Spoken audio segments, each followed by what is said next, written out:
Hi gang, on the Joy of Football today, over land and sea, we talked to Martin about his time in Philadelphia in the Club World Cup. He's back now. Letter from the Gantry, he recounts his memories of England under-21s in the tournaments that he covered it for commentary.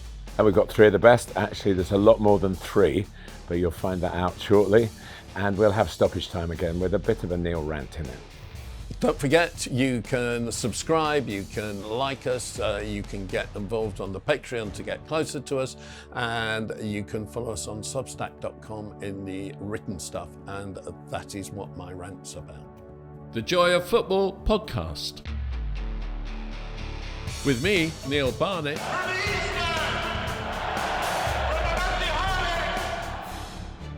And with me, Martin Tyler. Looks for Xabi! René! Aguero!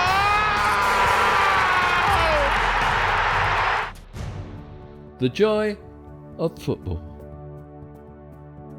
Hello, the Joy of Football podcast, 65 episodes old today, comes to Martin Tyler's kitchen, greatest commentator in the world, and he is just back from USA, where he's commentated on 7 of the Club World Cup games. I'm Neil Barnett, and this is the Joy of Football. Right, let's not waste any more time. We start with over land and sea. And over land and sea to Philadelphia. We're going to run through the games that you commentated on and just talk about, we're going to stick with the football and just talk about what you took away from them. So your first game was Flamengo 2, Espérance de Tunisie 0. Flamengo, you've talked about Philippe Luis from Philadelphia when we recorded the last broadcast. What about the players? Who stood out for you? Well, he didn't play in the first game. Danilo played in the second game, who played for Manchester City and Real Madrid and more recently Juventus, and brought a leadership quality to it. But they had some players that I hadn't really seen before. They weren't young. I think it shows. It was interesting, Neil. It came up as a debate. What do we think of South American club football? You know, we don't get exposed to it very much. And when Flamengo went out finally to Bayern Munich 4-2, Felipe Luis said, there's nothing we can do. Their players are better than our players, and that's how it is. And it's still the case that Europe has the best players. Albeit buying the South American players. We're getting out of kilter here, but in terms of you going through the games. But the last game I did between the two Brazilian clubs, which was Palmeiras and Botafogo, both coached by Portuguese coaches. And in the conversation on the day before the press, obviously separate press conference, but it was, does Brazilian football, club football get a bad deal really? Is it better? I certainly grew up with it being very special, Santos and Pelé and those very explosive games between South American clubs and the winners of the European Cup, or whatever it was called, the Intercontinental rivalry, which ended up in brawls sometimes. Yeah. But it was won by South Americans as much as it was won by Europeans. But of course now the South American players come to Europe, so... there are a lot of South American players playing in there. There were 70 Brazilians in the squads at the start, but not all playing, obviously, for Brazilian club. I was going to check how many of the 32 teams had Brazilians in their squad, but I never got around to that, but you can maybe work that out. So do the clubs lose out because of that? Yes, I'm sure they do. But Flamengo beat Chelsea, and they were good value for that. Arrascaeta is a Uruguayan actually. He scored the first goal that I commentated on in that opening game you mentioned. Eye for a goal, coming off the real front, and very successful player. Flamengo started their Brazilian campaign very well, and he's been right to the fore of that. So he's one that I will remember, even though shouting his name for a goal shout is a bit of a mouthful. But generally, a lot of experienced players, two kinds really, three kinds. The ones that are going to make their way out of Brazil. They had a good young right back. He made a mistake against Chelsea, actually, called Wesley, who's in the Brazilian team.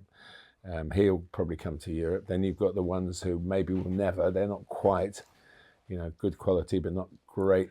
Maybe not that one great quality that takes them into European club football or club football elsewhere in the world. And then you've got the ones who come back, like Danilo. And then I think, of course, they were in that South American cycle of only playing a couple of months into their season, where Esperance, it's a European cycle, even though it's North Africa. They finished their season, very successful season. So, decent, interesting start, and feeling our way, looking back at it, if you take me back to it, into what the competition meant, how it was going to be received around the world. Well, let's move straight on to your second game, which was Manchester City 2, Wydad 0. Wydad, the Moroccan team. Yeah. So in your first two games, you saw the Tunisian team, and I think they've won the title in Tunisia 8 times in the last 9 years. They're like the Bayern Munich whereas Wydad, who are the top team in Morocco, haven't been. They're trying a big rebuild and trying to get back to former glories, but. In both the games that I did involving them, they conceded a goal very early, which really got them off on the second game particularly. But Phil Foden scored after 111 seconds, I think, for get Manchester City going, and it was fairly comfortable. But the City had been training in Miami. There was the joke, the players gave me the job. Please don't think I'm being disrespectful. Erling Haaland and the Sunshine didn't quite agree with each other. And that certainly Erling was a sub in that game and sat way back in the dugout, so he was in as much shade as there was. And then, looking at the new City players was the excitement really relevant for the future and hopefully doing the Premier League next season. And who stood out? Anyone? Well, it was nice to see Reinders play, and he got. I think he played the 90 minutes, but there was. 2-0 up at half-time, see it through, sensible football. Of course, going for the long haul, but it turned out not to be quite as long as they were hoping for. Your third game was Flamengo 3, Chelsea 1. Nicholas Jackson got sent off for the second time in 4 appearances. It was Chelsea's second defeat in, I think, 12 games. And the 2 defeats, he'd been sent off both times at Newcastle and here. What was your reaction when that happened? Well, my reaction was quite critical. I thought it was... sometimes you wait for replay. Replays aren't great on red cards, to be honest with you, because they tend to look more sinister on the slow motion. I've always felt that right back to my early years of commentating. But I saw it as it happened. It was we were quite high up in the commentary position, but it was right beneath us in the sense that, it was right near the dugouts. I thought red card before I saw a replay. And he changed feet. That was the really strange thing about it. But it was that 6-minute spell that probably, if you asked me at the end, what's the most memorable period because of the incidents, the 6 minutes from Chelsea were 1-0 up. 6 minutes later, they were 2-1 down and a man down. Yeah. And again, Flamengo, I mean, you're talking about players going back. Jorginho hasn't really gone back because he was never there in the first place. He left Brazil when he was 15 and went to Italy, which is how he became an Italian, got Italian citizenship, and played for Italy. But it was his first game for a Brazilian club. Not he played the first game, which was you referred to earlier against Esperance. But I did ask Felipe Luis about how it was, how he'd settled in, and he made the comment that he not really known in Brazil, which is very surprising where you think, but maybe there are, the same's happened to British players around who made their entrance in out of the domestic scene. And then, obviously, he's a really good organiser on the field. He played just like Jorginho would play. I think they had to tweak the team a little bit to accommodate that. I think it was more, we've got a new hub to the team now. I never really got into the details of that, but it felt like that. But, the two games that I commentated on, they won them both, and he was very much the centrepiece of it. Juventus are in the tournament, which slightly surprised me looking back. I mean, obviously they got to the Champions League finals in 2015 and 17, but that wouldn't help them qualify for the tournament. It was too long ago. And now that long run of being Italian champions, which ended in about, I think, 2020, something like that. And they've really struggled since, and they keep trying to find a new balance. How they beat Wydad 4-1 in your fourth game? How did you find Juventus? They were good. I mean, I'll always look back on that as Yildiz' hat-trick that never was, and that he should have had. I believe he should have had. And the first goal, again, an early goal Wydad conceded, was deemed an own goal by those who deem these things. I can go back to the days, remember the days of Malcolm McDonald playing, where he had shots that would hit the corner flag and to get deflected in, he'd get given the goal and it stuck, and there were goals that probably, not specifically Malcolm, but other players got that they wouldn't really get today. But I do think there's a risk of going the other way. And he scored two. He scored a splendid goal. I did go, well, they can't take that one away from him. The second. Well, when I saw I was watching it live when the first goal went in, and I was gobsmacked later to find out that it hadn't. Me too. And I held up my hand. I had I saw the deflection, but I didn't think it was in any way going to be called recalculated. I don't know. I don't think Juventus went back and appealed it. If I was the player, I'd be going to bang in on the coach's door or the admin's door and saying, "Come on, that's my goal." I remember a League Cup tie in the 1980s when Chelsea scored a goal and Kerry Dixon was a good yard away from the ball and it went in off a deflection and own goal. And Chelsea chairman Ken Bates instructed that the goal should be given to Kerry. And when asked why, he said, increases his value. Well, there aren't many Ken Bateses around now. But what I would say, I talk about this a bit too much, but I can offer a sort of mental connection with it. When I was playing non-league football, I was a number 9, and I'd claim anything. Yeah, exactly. Yeah. Because you're judged by it, really. Who stood out for Juventus? He did. Obviously, you've talked about him already. I think generally it was a very strong team performance against a not particularly strong opponent. It was good to have them in town. This is quite unusual for commentators. There has been a whole block of us working out there for the World Feed. Obviously, there are others working for DAZN and others working for the American DAZN. So it's been a good deal of work for the profession. But it was unusual for me at a tournament to be in one place. And let the teams come to us, so to speak. You knew your schedule rather than being moved. Well, you know your schedule is being moved around, but rushing to the airport was just as well, really, because rushing to the airport, you might find your game's gone on 3 hours longer than it should have done, and you've got to rebook your flight. So that's a lesson that we've all learnt, I think, for World Cup assignments next year. So it was good to have Juventus in town, and they lived up to being Juventus on the night. That's all I can say, Espérance de Tunisie 0, Chelsea 3 was your fifth game. Liam Delap. Yeah, I mean, it was nice to be able to call his first goal. It obviously meant a lot. He was interviewed afterwards. It's not one of those. People have got to remember, because it's the States and because it's Chelsea, people will be thinking, well, really, that's like another pre-season. This is real. And these are fixtures, statistics. And whatever FIFA says and Opta says, it is the 24-25 season. Well, they haven't had a holiday. They've had internationals and then maybe 2 or 3 day break, and they've gone into this. And their holiday is after this, before pre-season. And I don't think FIFA made any pretense of otherwise, but Manchester City were the ones that said, we think we're starting the 25-26 season. They are not saying that now, by the way.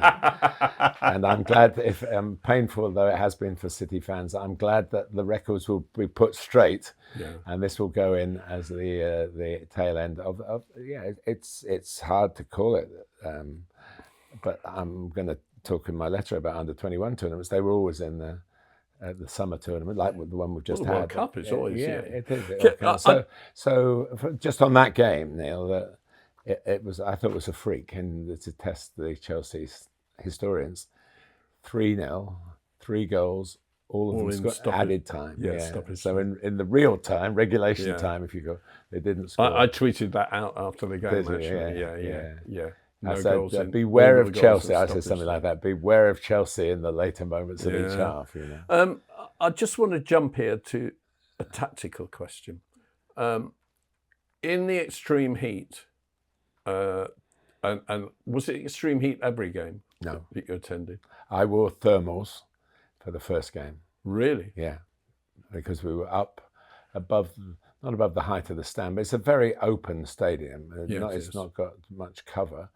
Brilliant home of the Philadelphia Eagles, the Super Bowl champions. Actually, I've just got to say, on the podcast last week, you said you organised the windows being taken out so that you could experience the atmosphere. Yeah. When the heat wave came, were you sad that you'd had the windows taken out? No. If it's metaphorical, I promise you, not actual.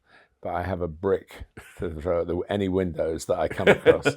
And I've, more to the point, Neil, I've been in Austria in November, December, where they think you're mad to want to do that. With undersaw heating, obviously games go on. But twice in my career, I've asked for heaters. Once I asked, and twice I've got heaters. One was Wembley, when England played Cameroon after the World Cup. What's the Italian World Cup that England played 1990? Yeah, we played Cameroon. It was -10. No undersaw heating at Wembley. I may have mentioned this on the previous podcast. And the other one, believe it or not, was Accrington Stanley against Bournemouth, which was an FA Cup first or second round replay when Bournemouth obviously were in the lower divisions. And they got the blow heater for me. I took my shoes off. And then I suddenly realised my feet were burning, almost literally burning. So I was just around for the controls to try and turn that back. So we're a tough breed. People will have different opinions on us all, but we are tough, and we do like to sample the atmosphere at whatever cost. If it's too cold, then you haven't got enough on. Okay, then now I want to ask you the tactical question. In the heat, and I'm particularly looking at how Al Hilal beat Manchester City, but one or two other games as well. Have the teams that defend with a low block and counter-attack getting behind the ball, you mean?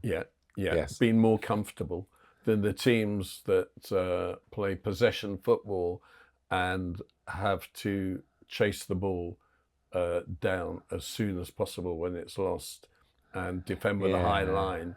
And have to run like mad every time the ball's knocked over their heads. The game we haven't talked about, Real Madrid, Salzburg. Salzburg are a pressing team. Well, let's go into that, because that is the next game. Salzburg 0, Real Madrid 3. Salzburg were asked the question in the press conference for how are you going to be able to do it in this. They have now built probably the whole franchise on pressing football. I don't know, but they did it in patches. But in between, you just have to adopt a recovery position, really. But there were a lot of goals through turnovers. But to be honest with you, Neil, whatever the weather, I now see lots of goals through turnovers, quick counterattacks. That's what you need, and that's another thing we've talked a lot in the podcast about why we don't have traditional number 9s. Well, if the number 9 is quick, and he can be a traditional number 9, he'll have a game because he can counterattack. But if you're just the player who knocks it off for somebody else to break, it's not quite as easy as somebody breaking. I mean, there've been games being chased, people running from their own half, of course, getting free. You don't see that very often, but that's happened. Listen, you play the opposition, but you have to play the elements as well. Whatever they are, they were extreme. In Philadelphia, the temperature's over 100 degrees Fahrenheit, and records. Well, the Esperance-Chelsea game was 100 degrees Fahrenheit, 38 degrees centigrade, and it was the highest temperature in Philadelphia since 1994. 31 years. It was Enzo Maresca made more of it than some of the other coaches, because of their training session, and they stayed in Philadelphia, so they couldn't really train in the middle of the day, and it was sort of inhumane. He sort of hinted that they couldn't do it, but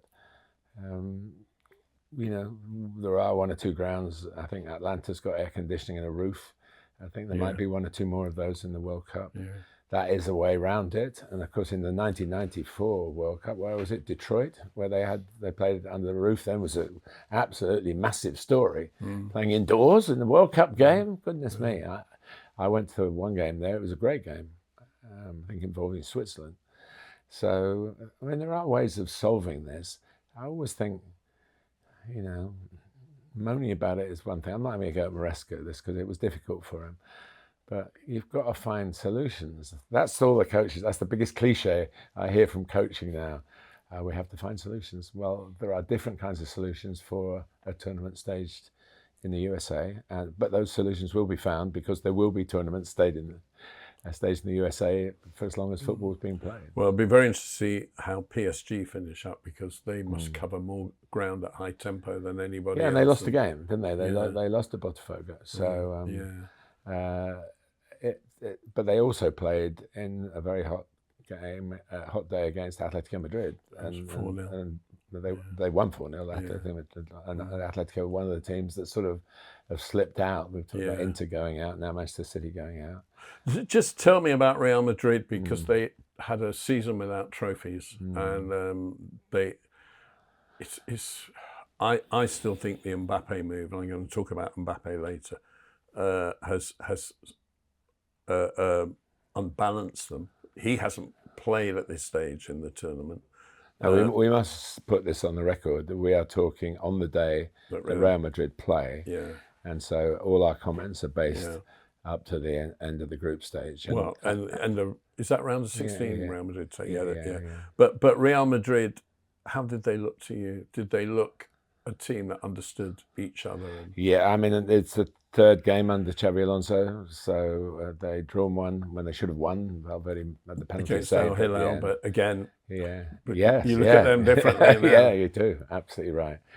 And then they'd won the second game with 10 men, and then they played this game with a sort of feeling that they're getting into the groove for Xabi, and it's a big change, and clearly the different dynamics to Ancelotti we'll have to see. And I'm going to talk about Xabi Alonso in a little bit in our three of the best category, so I'll leave the comments on that. But if Real Madrid were in town, even I'm, as a sort of old pro like me, you still, you get the buzz, and the fans were there in great numbers, and though they didn't wear all white, Salzburg were all white, they certainly played like Real Madrid, and they won as comfortably. To be fair, Salzburg in the second half, 2-0 at half time, I think. Salzburg in the second half came out, made a couple of good substitutions.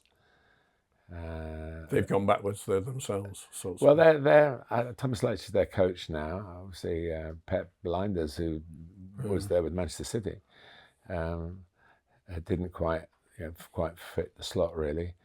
But he was very interesting, Thomas. He said, I asked him about what's it like to try and create a team when basically players are passing through, or they think. And he said, well, we have to have, we've not been champions now 2 years running out, and won 10 in a row before, I think. And he said, the problem is they think the move's going to happen in 10 games. And he said, that's the challenge for me, to build a team and give them the carrot of going forward. They've got good links with Scandinavia.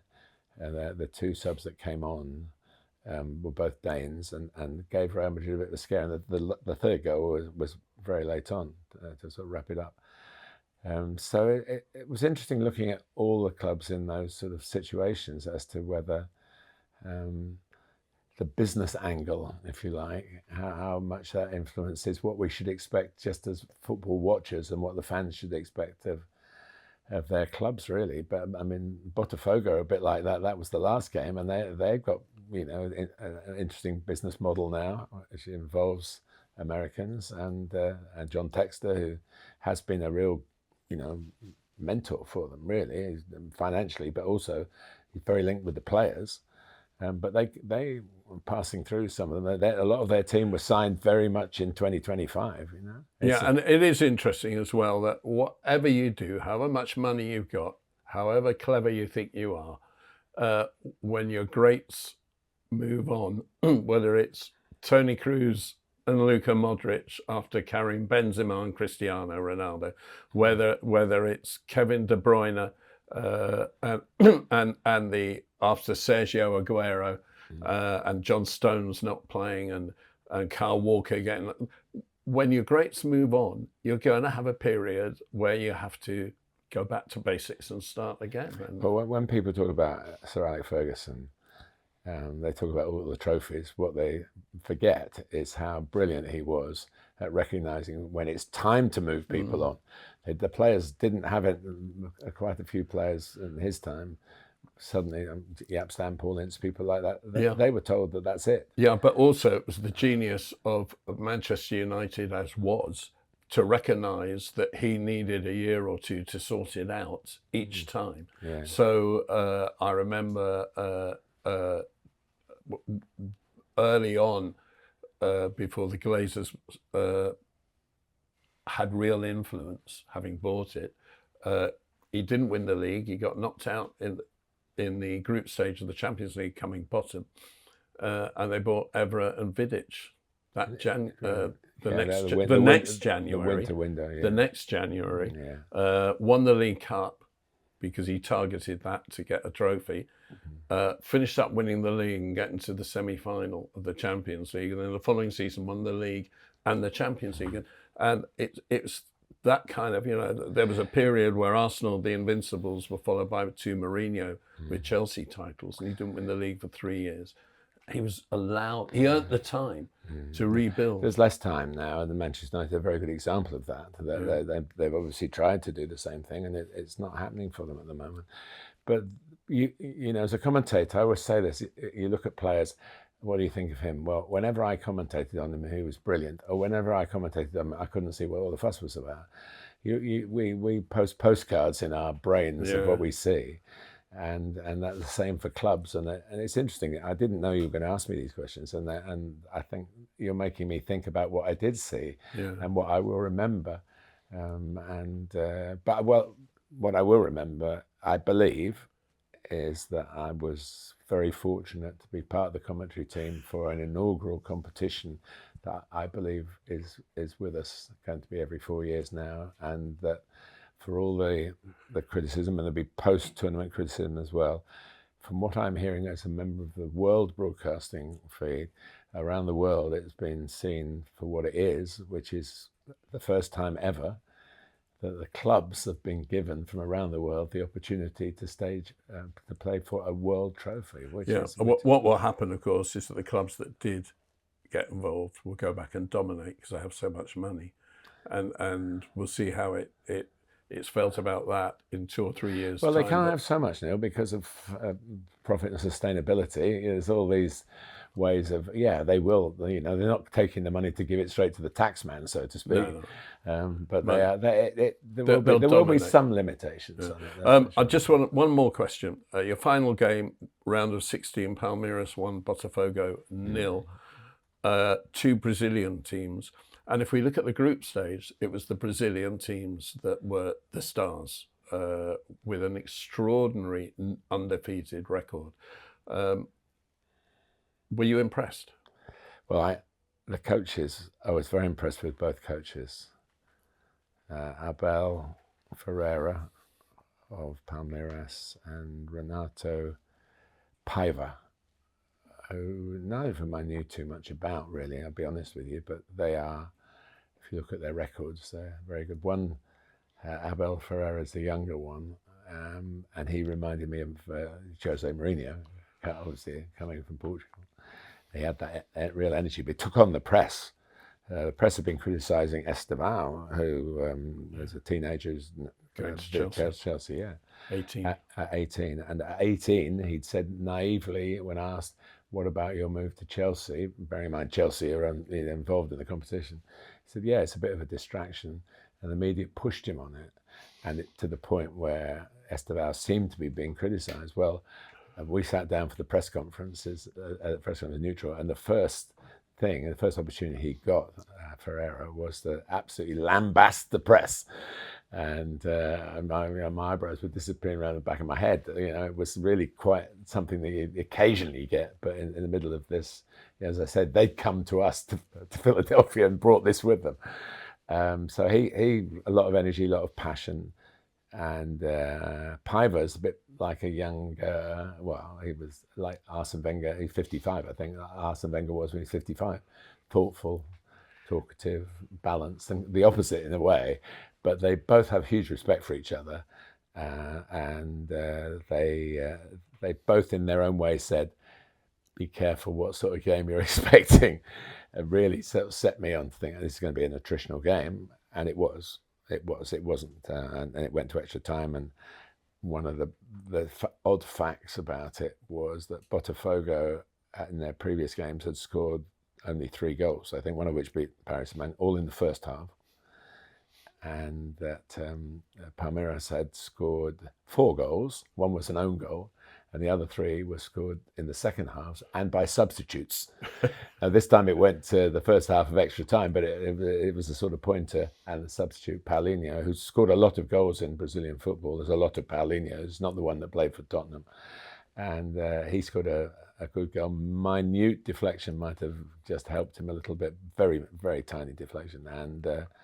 And they won the game. But it was a tough call for the commentators, but I understood. And actually, the coaches had, if you look back on it and if you listen to, if you written down what they said word for word, he said, well, yeah, they told us really. But obviously a Brazilian team had to go through, but one had to go out, and it was Botafogo. Okay, over land and sea, done. Let's move on to what else can it be but Martin Tyler's letter from the Gantry. Letter from the Gantry. As always, thanks, Neil. Hearty congratulations to Lee Carsley and his latest band of promising footballers for not only winning the UEFA Under-21 Championships recently, but in doing so, retaining the trophy. England had done that before, but none of the current crop of youngsters were alive when it happened in 1982 and 1984, and it was a fledgling tournament back then. It brought to my mind memories of a 6-year span when I was part of the Sky Sports commentary team covering this very event. 4 tournaments, in fact, between 2007 and 2013, and gantries in the Netherlands, Sweden, Denmark and Israel. No trophies, but some extraordinary drama, all on the watch of Stuart Pearce, a true football man, if ever there was one, and still so today, playing, managing and now broadcasting. He's rarely been found wanting. Great company, but it does help if you're up on his music scene, I can tell you that, where the gigs are that he's going to go to, and also how Warrington Wolves are doing in the world of rugby league. Stuart's a big fan of that and that team. But we have non-league football in common too, just about, I hasten to add. He started his career at Wealdstone about 8 years after I'd been approached to sign for the same club, and I did train with them. I have to point out, that is where any on-the-field similarity ends, full stop. I would like to think they were good mates, but when he was manager and I was the media, he properly drew a line. In 2007, he steered England in the Under-21 tournament into the semi-final for the first time since the 1980s against the host nation, the Netherlands. England scored first, but having used all their subs, they lost another player to injury, Nader Manuha, and the Dutch equalised in the 89th minute. After that, Stephen Taylor, another defender, twisted an ankle but soldiered on. He helped get the 10 men through extra time to penalties, and then a seemingly never-ending shootout ensued and was finally settled with the 30-second spot kick taken.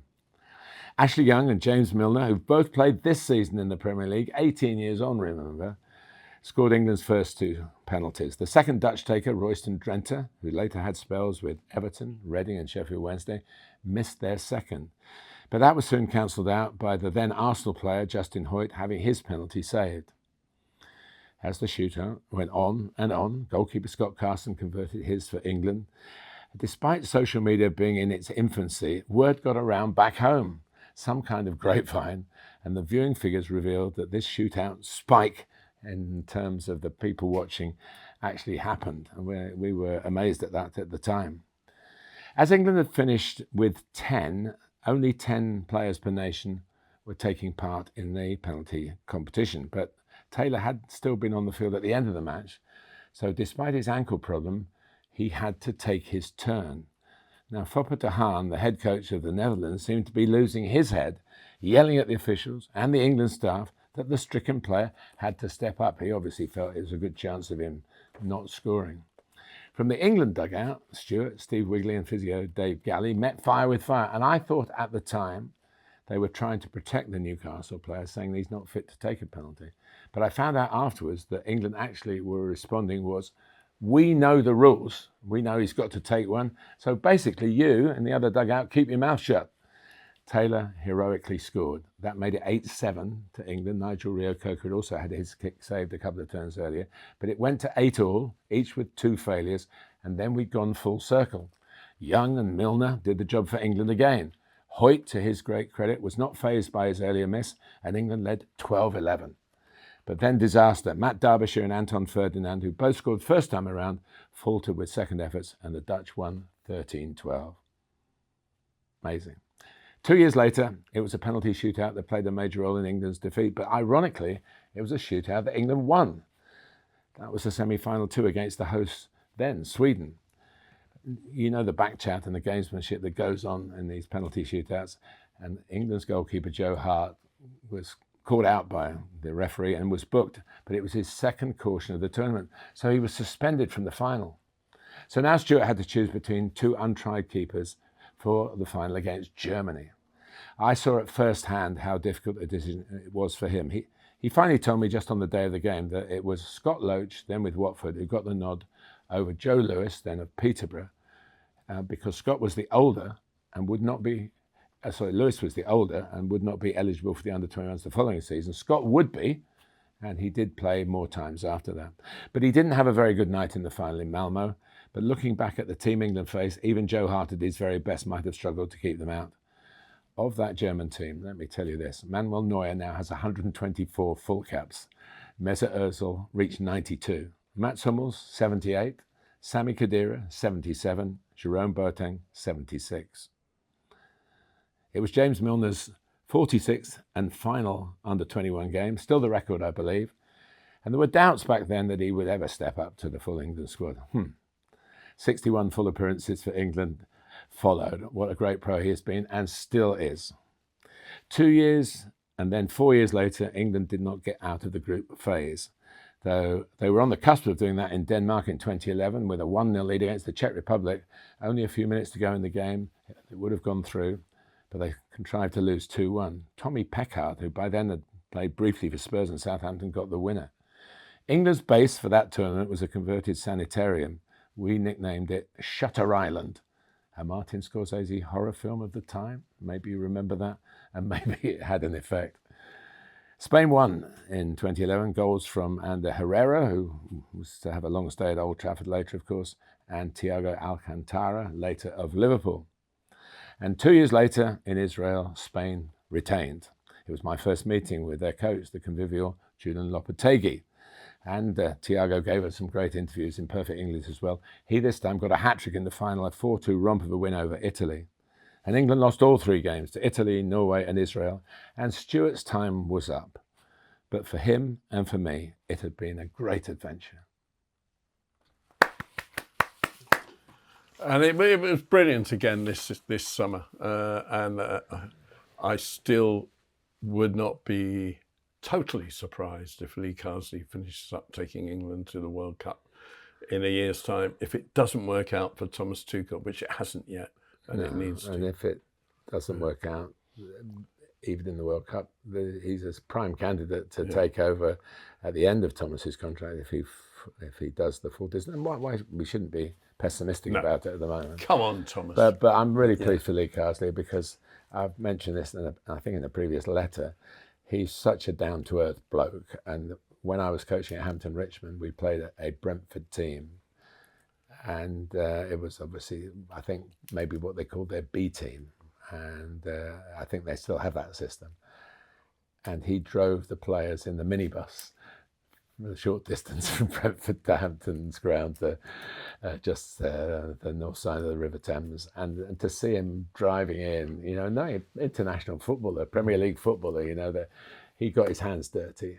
And I thought that's proper. And every time I see him, I go, I've still got that picture in my mind of you driving it. So good luck to Lee, and well done for the England tour. And not always been taken at full value. I think between that period of 1984 and when I sort of joined my story, there were a lot of times where England didn't qualify. So, and we are, whatever happens in the World Cups, and when you think, I'm a great believer of the progress we've made under Gareth Southgate in getting to finals. It's because that structure within the FA. Probably a structure put in place by Trevor Brooking, really. Yeah, St George's Park, really, and giving, with Clairefontaine and all the other, famous international venues around the world. We've got one now, and we're winning. We're winning. Can I say that? We? Martin Tyler's letter from the Gantry, which you can read. We're getting more up to date, getting all the old ones up there on Substack.com, where we've got the joy of football in writing. You're talking about the letters being the old ones, not you and me, Neil, are you? And keep looking at that, and we're going to talk more about what's on that in a moment. But for now, it is 3 of the best. And he makes them pay. 3 of the best. He's made them pay. And that completes a wonderful hat-trick. Young player, old player. And unusually this week, I'm going to go first with the young players who are now all old players. But the reason I'm doing this is that team that you reflected on that won the Euros under 21s for Germany. I mean, what a team that was. Yeah, I didn't mention Hervedez, who won 44 caps. He was a bit down the pain, but he played in the World Cup final. Yeah. I mean, they all won the World Cup. Yeah. From winning that. I remember going to 5 years later. I remember going to a game at Schalke in 2007, 2007-08 in the Champions League, and they had Neuer in goal. They had Özil coming off the bench, and they had the person who took my eye and the guy I wanted Chelsea to buy all through his career, who I think has just retired. They had Rakitic at number 10. Yeah, I'm laughing because in that tournament, England also played Germany in the group. Yeah. It was a draw. And I wanted to check the pronunciation, and I went up to Özil with the 2 dots over his name. So I saw him and I said, do you mind if I ask you how to pronounce your name? And he went, Mesut. But we got there in the end. I had to get some social media from Arsenal in the States in one of their pre-season tours to promote a game against Real Madrid. And I was doing it for the organisers of the tour. So I said, well, I'll get Özil, obviously, because he played for Real Madrid. So I went to the Arsenal press people. I said, is it okay, Özil? And they said, yeah, just ask him.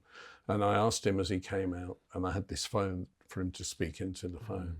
And he took it, and he was gracious as anything. He spoke at length, beautifully, said, thank you very much, and handed it back to me. A completely different picture. This was in Charlotte, where we've had a lot of rain delays, storm delays recently.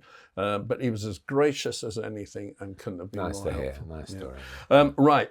I'm going to start then with old players on the back of that Germany team. And just to talk about how hard it is, I think it's never understood by people who haven't been involved in the game, how hard it is for young players who are good to actually make it to being senior players who are good. So I'm going back to 2017 and the England under-17s team that won the World Cup, the under-17s World Cup. So that's 8 years ago. And this is the team. These are my young players, no longer young, of course. In goal was Curtis Anderson, who's now playing for Kendal Town in the Northern League Division 1. I think that's up in Northumbria somewhere.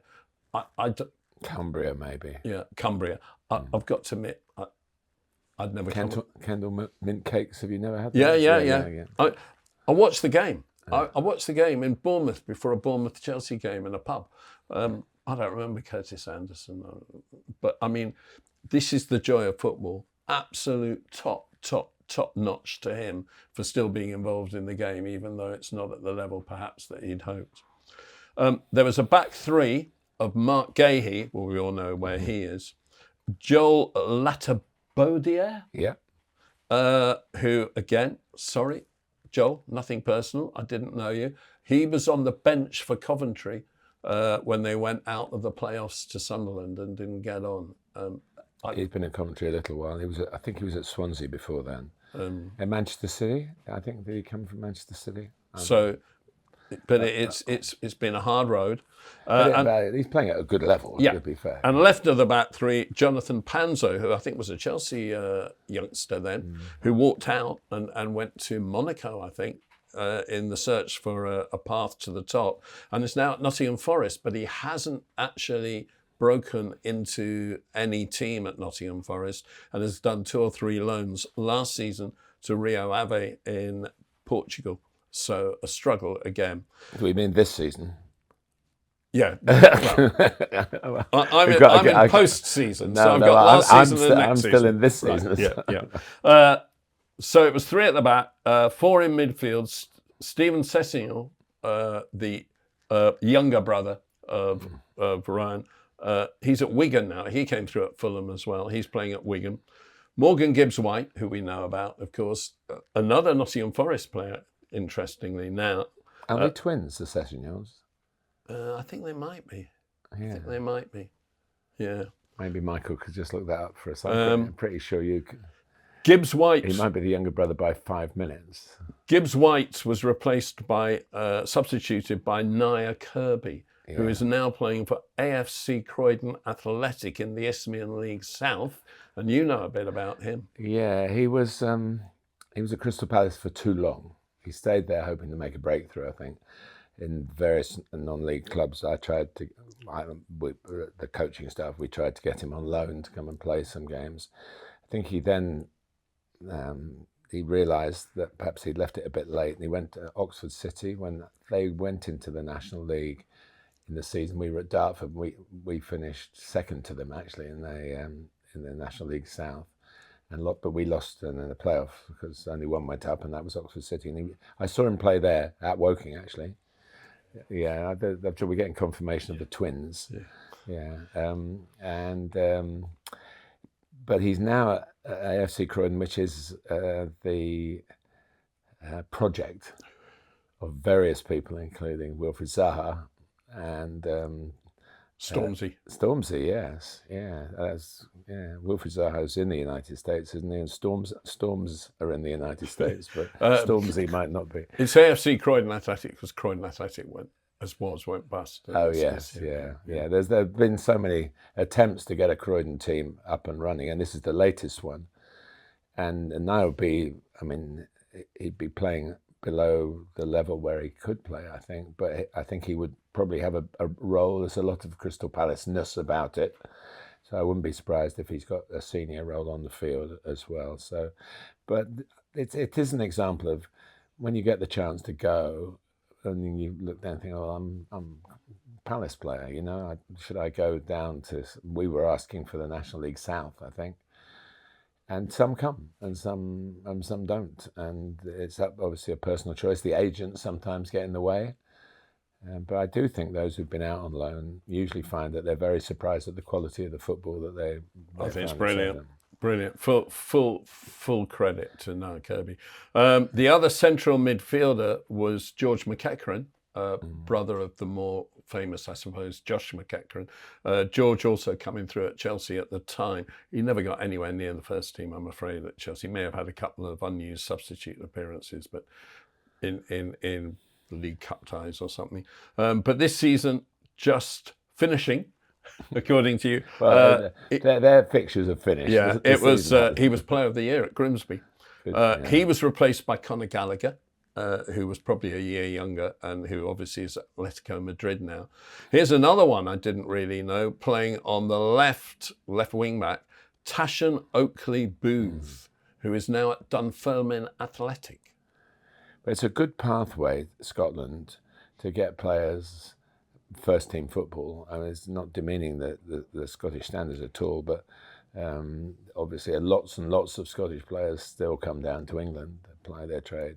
So it's good that particularly players who are of an age where they're desperate to get first team experience, and that can kick you on, and suddenly you look back at people's pathways and say, oh yeah, well, they had like 5 loans when they were wherever, and now they're established players. So it's like any trade, really. You have to get out there and do it, and there's no substitute for that. He was replaced by young Angel Gomez. Angel Gomez.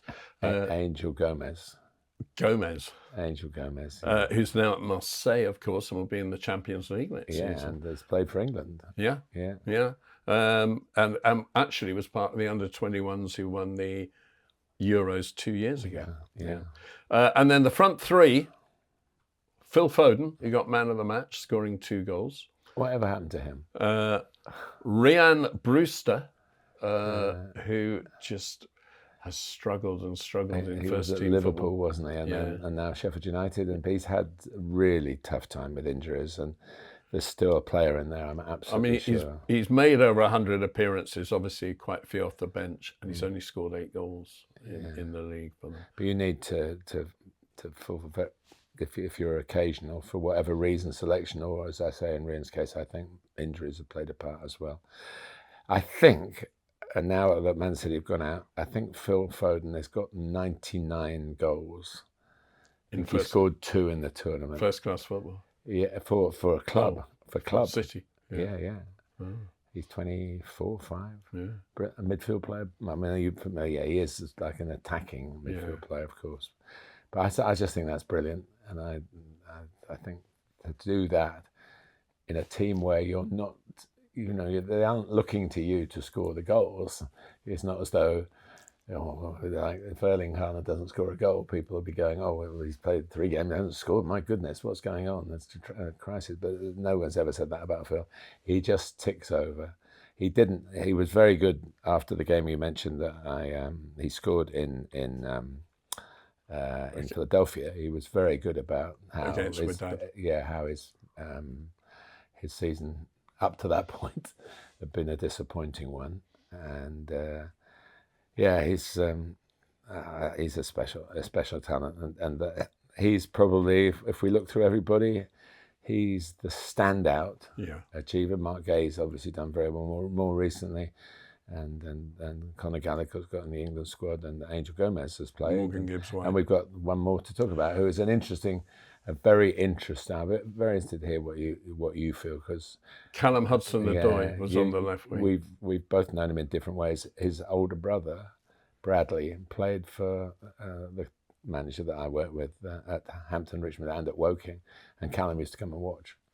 So we all sort of followed his career closely, and I know Alan Dowson, the manager, has got a picture of him and Callum when Callum was about 17 or 18. Everybody knew he was going to go places. What I know you watch him closely. Callum Hudson Odoi is typical of the problems of getting an under-17 star into a first team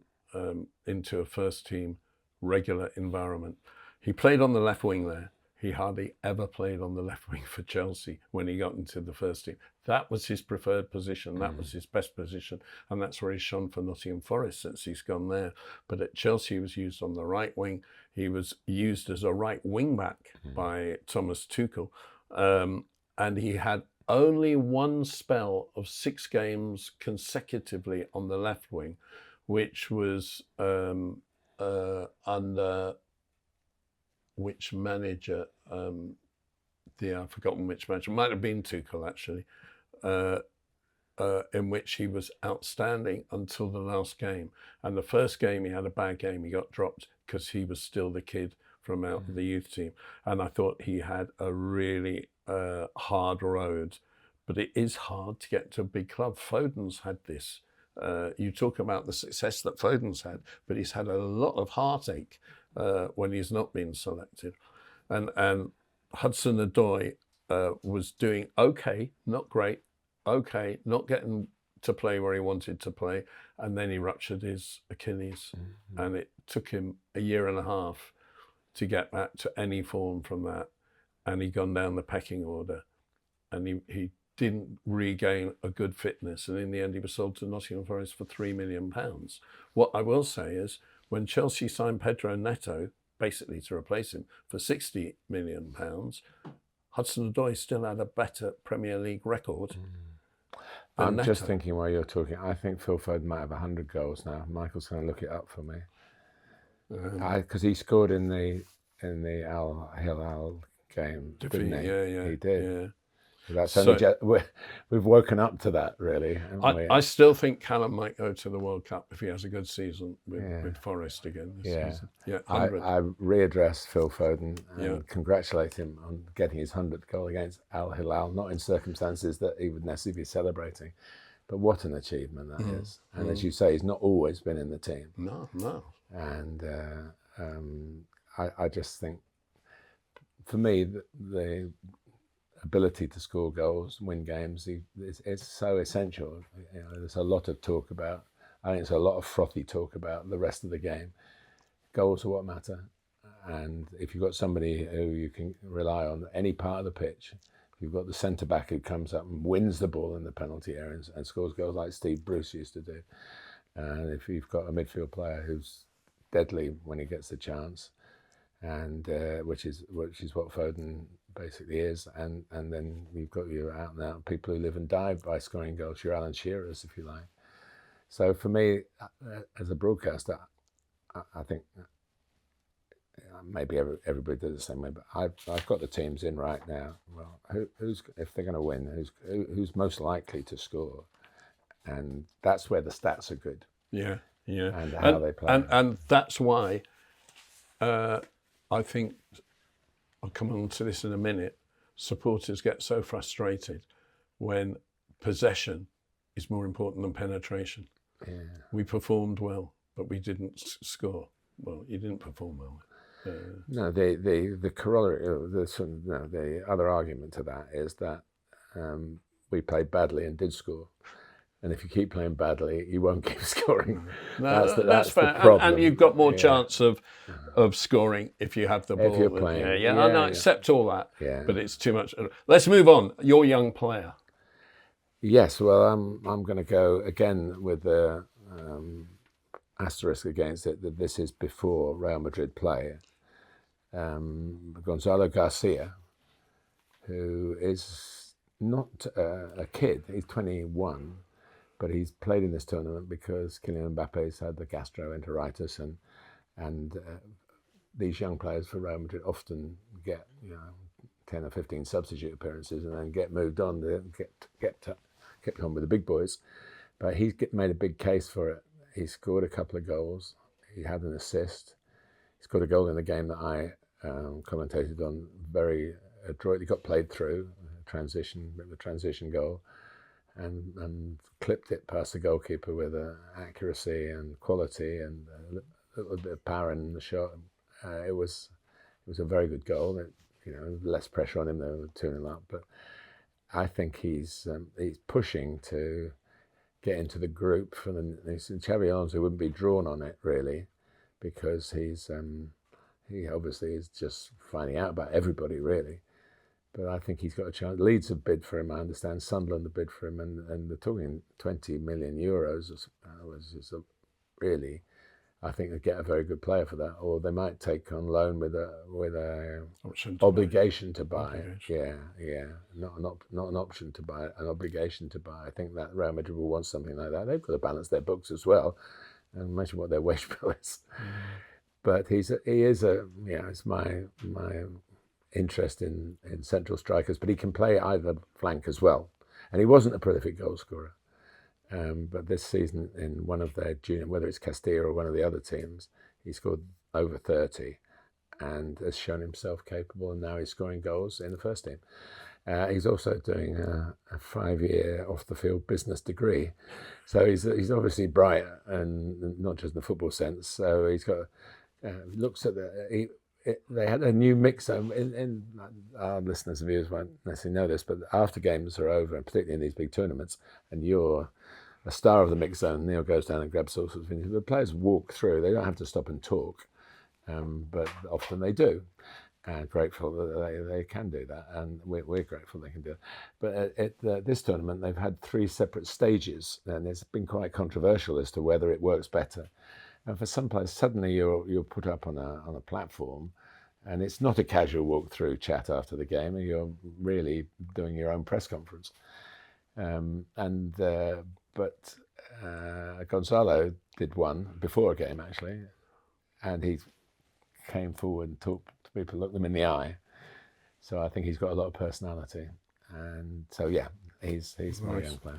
Old player, I'll go first again. And my old player is David Silva. And the reason I'm picking on him is after talking about the Germany under-21s team and the England under-17s team, my first viewing of David Silva, I don't know what yours was, whether you got him in one of those tournaments. My first viewing was in 2007 for Valencia. In a Champions League game at Stamford Bridge. He was playing on the left wing, not in midfield. And he was 21 years old, and he cut in from the left, and he hit a 35-yard shot into the far corner of Petr Cech's goal, who was then, as we know, one of the best goalkeepers in the world. It went like a bullet. It is one of the best goals I've ever seen. Everyone in the press box went, wow, what's his name? David Silva. And he is someone who did come through and fulfill everything that in many ways was expected of him. But even he played the first game, I think you'll find, of the World Cup in 2010 and then didn't play again, or barely played, was only on the substitutes bench as Spain went through to the final. Obviously, Spain had went through to the final, went through to winning it. Spain had so many good players then. It's just so hard to be a top player. But at 21, I thought, wow, this guy is special, and he was. Yeah, he was very special, and he also kept himself to himself. Obviously a lot of Spanish speakers in the Manchester City camp when he was there. But he was a hard one to track down to do anything sort of media-wise. But he was very popular, and he'd go out to eat in the city and be very good with the fans and everything like that. So his contribution there, obviously it suffers a little bit in comparison to Aguero, really, but it shouldn't. They're 2 great players, and the capacity for City to find them. I suppose you're saying that he was a standout talent, but you've still got to go and get them, persuade them to come, persuade them to stay. So no, top privilege to commentate on him. Your old player? Well, I mentioned that I would talk about him, Xabi Alonso, who is now still looking young enough and fit enough to play. I did have a quick chat with him before the Real Madrid game that we covered, and I said, what's management like? Because he was very chatty when he was playing for Liverpool, and he understood the media, he trusted the media, he was fascinated by football, and I reminded him that he talked a bit about being management and wanting to go into management and coaching.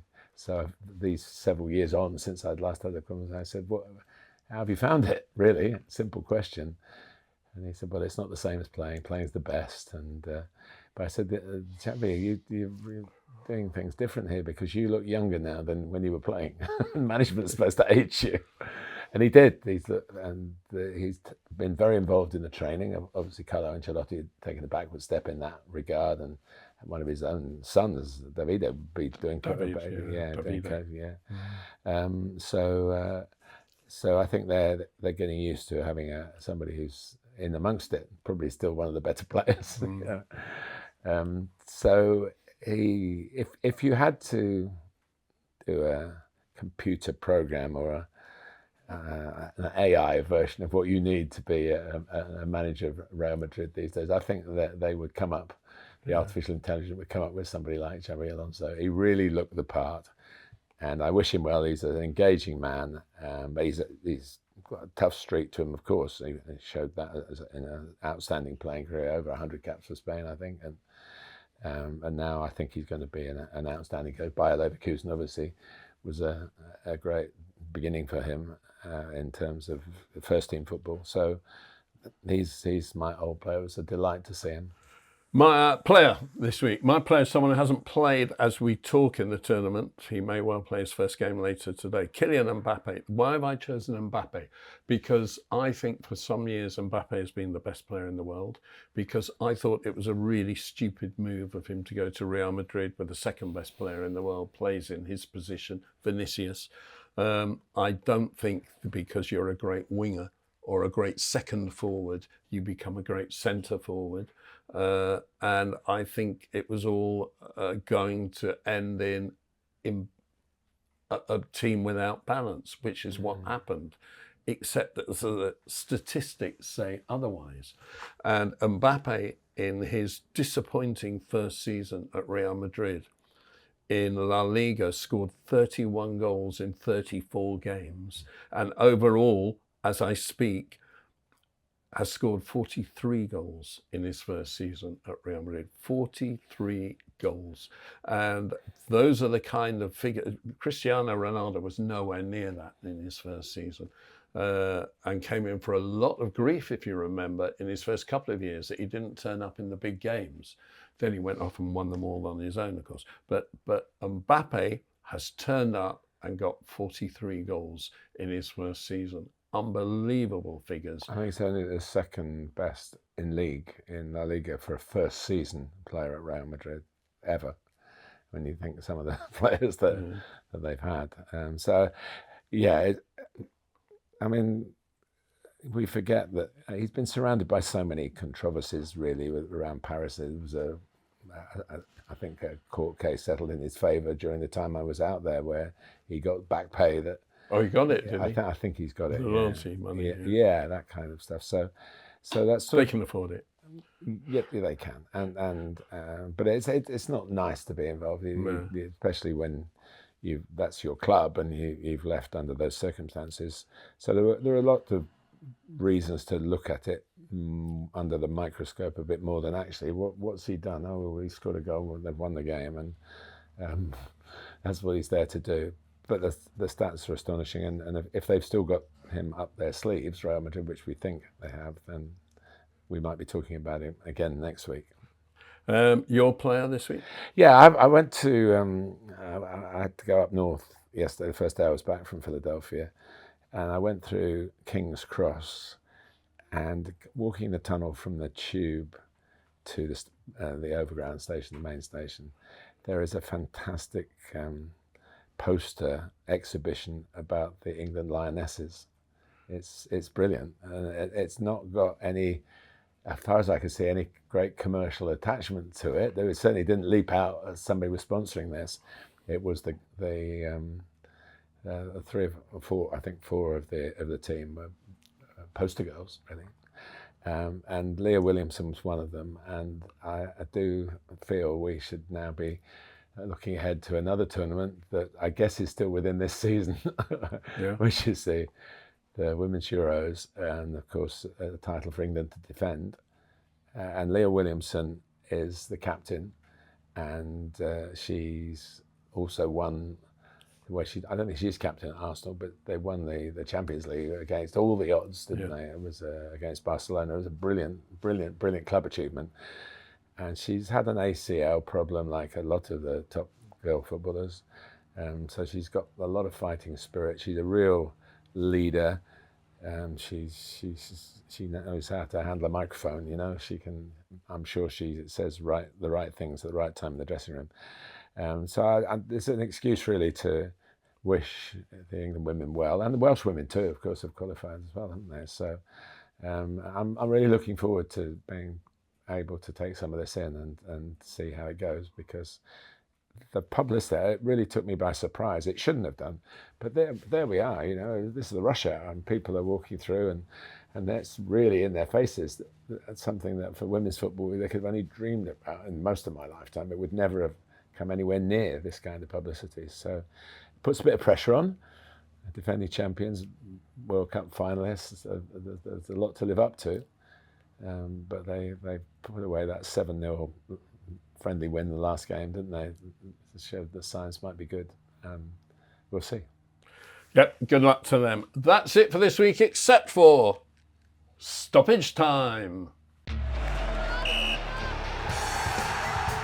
Stoppage Time. Stoppage Time. I'm going to take us back to our Substack.com, the Joy of Football site, where after I had my Voice of Passion rant on here a few weeks ago, following the UEFA conference final, in which there was just noise from the PA system all the way up to kick-off, during the game after a goal was scored, and then after the game, even during the trophy celebration, the trophy presentation, and then music, sing-along music at the end. It all just took away from the supporters' ability to support. And I think that there is a really negative road being trodden by marketing people and by maybe the attitude of owners trying to Americanize the atmosphere at our sporting venues, and killing the atmosphere that we all fell in love with.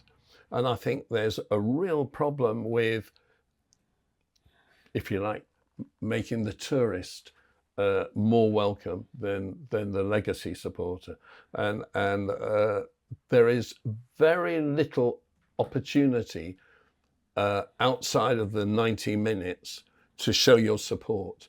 And because of that, when the players are in the zone of playing, you don't get that communication that you might get the rest of the time between supporter and player. And I think it's really damaging the relationship between supporter and player.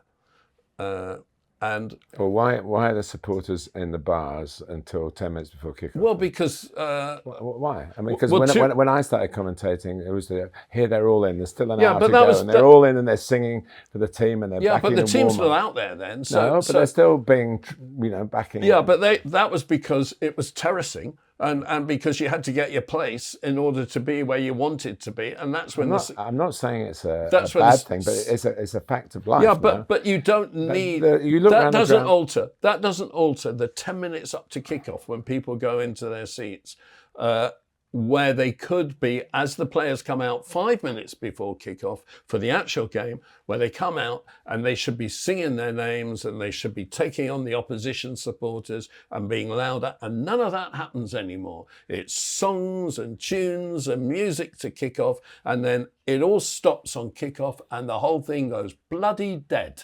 It goes dead. Every single game. Kickoffs are followed by 10 seconds of absolute silence, and the game just feels awful. And it's nothing to do with the relationships that used to exist. There's been huge comeback from this, from what I wrote, and a lot of people feel the same way as I do. And why don't they go into their seats and cheer? Because you can't be heard. You can't be heard up until kickoff.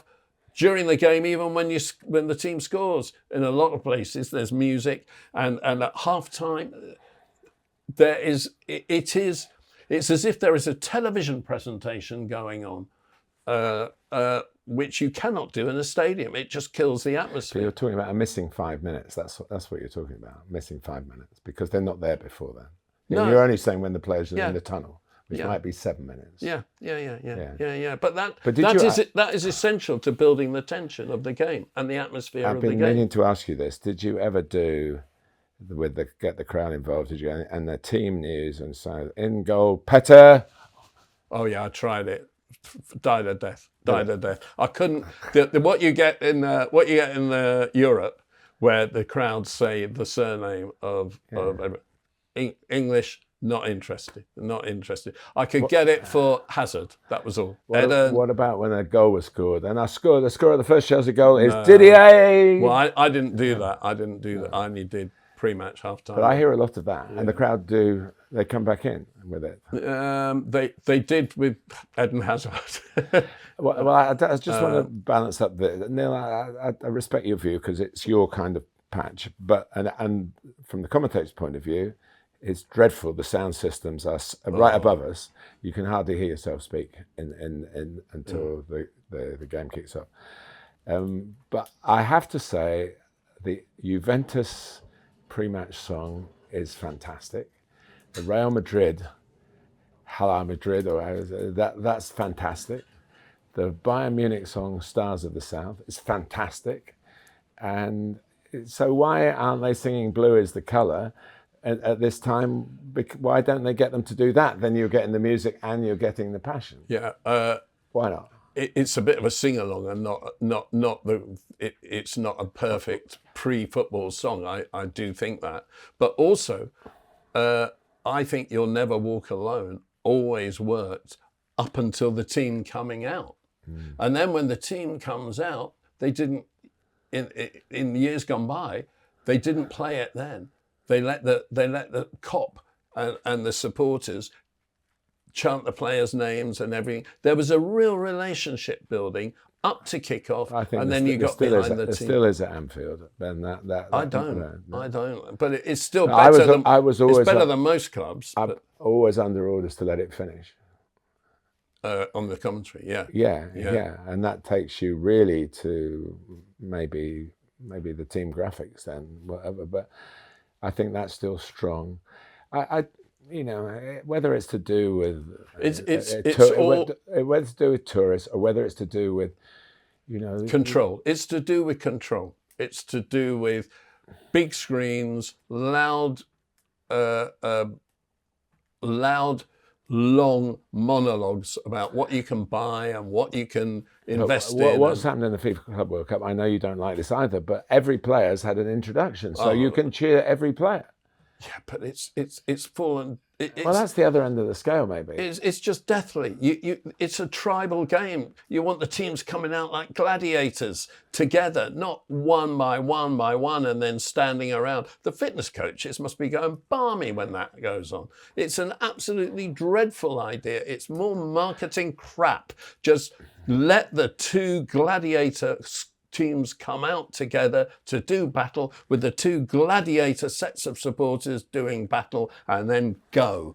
That's what it is. But if you're going back to all that, you're going back to no warm-ups. You come out at 10-3, all of you together. The earlier warm-up doesn't relate to this. It's irrelevant.